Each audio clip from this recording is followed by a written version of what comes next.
Check Republic से आपको acceptance letter आ जाता है, फिर चेक रिपब्लिक में अप्लाई कर लें।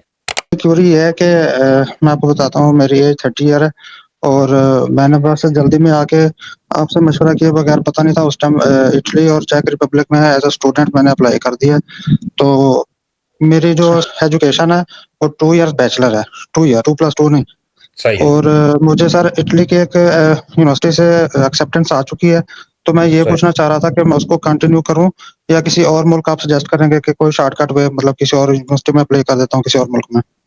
जी, अगर आपको आ गया हुआ है एक्सेप्टेंस लेटर आ गया हुआ है तो अपॉइंटमेंट अप्लाई करें और वीज़ा अप्लाई करें, फिर किसी और में क्यों जमा करवानी है? सर अपॉइंटमेंट्स का इटली का काफ़ी मसला है ना पाकिस्तान से। तो आप किस जगह पे, पंजाब में या कराची में हैं? मैं सर पंजाब में हूँ। अच्छा, पंजाब में है, तो फिर तो आपको जो है वो वहाँ पे रिकूर्स तो करनी पड़ेगी। लेकिन मैं आपको ये बता दूं कि पिछले साल जिन्होंने रिकूर्स तो करके भी वहाँ पे वहाँ पे जो इटली में केस करके भी जो जिन्होंने अपॉइंटमेंट ली थी, उन्होंने उनके वीजे भी जो है वो रिफ्यूज कर दिए थे। तो इसलिए मैं तो आपको रिकमेंड फिर यही करूंगा कि अगर चेक रिपब्लिक से आपको एक्सेप्टेंस लेटर आ जाता है, फिर चेक रिपब्लिक में अप्लाई कर लें।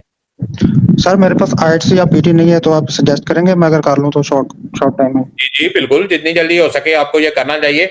हर वो बंदा जो यूरोप आना चाहता है, आइल्स उसको जो है वो लाज़मी कर लेनी चाहिए। उससे अगर किसी यूनिवर्सिटी की वो रिक्वायरमेंट नहीं भी है, तो आपके लिए एक प्लस पॉइंट हो जाता है।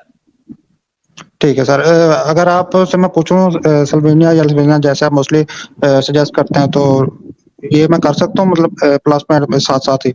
जी, आप आपने क्योंकि अप्लाई कर चुके हैं, तो फिर आपको दोबारा अप्लाई करने की ज़रूरत नहीं है। अगर आपको एक्सेप्टेंस लेटर आ जाता है, तो आप चेक रिपब्लिक में भी कर सकते हैं, अगर वहाँ से आ जाता है। देखें, हमेशा से हम आपको स्लोवेनिया या लिथुआनिया या लटविया ये क्यों कहते हैं? इसलिए कहते हैं कि इनकी वीज़ा रेशो अच्छी है।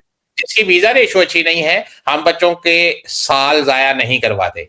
हाँ, इक्का-दुक्का जो है वो इन कंट्रीज़ के भी जो है वो वीज़े रिफ्यूज़ हो सकते हैं, लेकिन यहाँ की वीज़ा रेशो अच्छी होती है। और दूसरी बात, क्योंकि ये इन कंट्रीज़ की जो एम्बेसीज़ हैं वो पाकिस्तान में नहीं है, तो वहाँ पे इतनी ज़्यादा वेरिफ़िकेशन के भी रफड़ नहीं होते। तो इस वजह से हम आपको रिकमेंड करते हैं कि आप इन कंट्री में करवाएँ।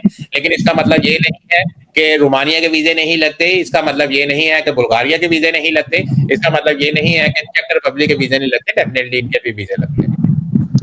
ठीक है सर, मुझे ऐसे नॉर्मली मतलब वेट करना पड़ेगा एम्बेसी से अपॉइंटमेंट लेके, या कोई केस वगैरह नहीं करना चाहिए? जी, मैं नहीं समझता कि केस करना चाहिए, क्योंकि जितने भी लोग जिन्होंने यहाँ पे केस किए थे, मोर देन 70% जितने भी लोग थे जिन्होंने केस करके अपॉइंटमेंट लिया, उनके वीज़े जो है वो रिफ्यूज़ हुए हैं। तो इसलिए मैं रिकमेंड नहीं करता कि आपको केस करके जो है वो अपॉइंटमेंट लेनी चाहिए।